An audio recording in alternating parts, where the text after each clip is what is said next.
The success, I think, for Mad Bastards was that, we were making that film for years and years, in the depths of Western Australia. No one really knew much about it, but now, people return our phone calls, especially for us as a team with the Pegram brothers, who were first-time producers of the film. It was my first film as a director. We wanted to make the film in a very specific way, in a unique way, and I suppose it proved that our vision for filmmaking works. Getting to world premiere at the Sundance Film Festival, we were one of 13 films from around the world, amongst thousands to be submitted for the World Cinema Competition.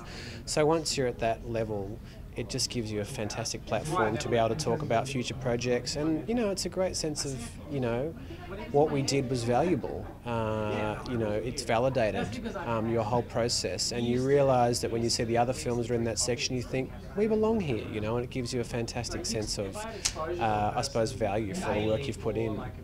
What about in a hard-nosed business kind of way?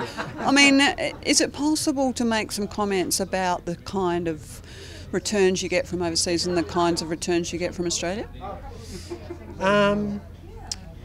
Talking from a business point of view, for our film in particular, Mad Bastards, without Sundance, I don't think we would have sold it anywhere.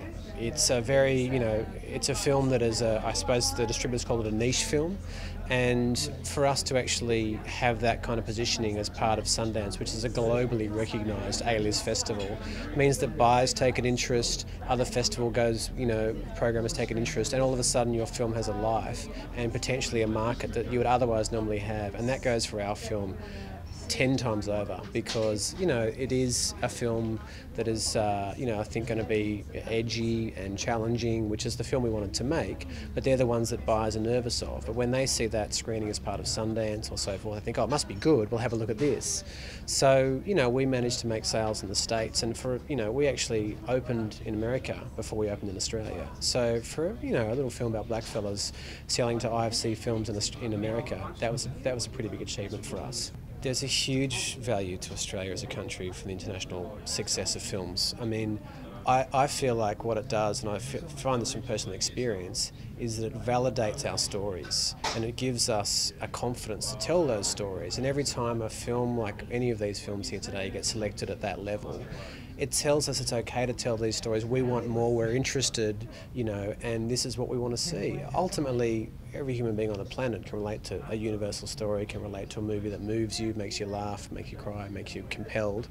But the fact that they're responding to us, the Australian version of that, the Australian stories, is, it's just, I suppose it's just a real validation that, that we can do it on a world level, as good as anybody else.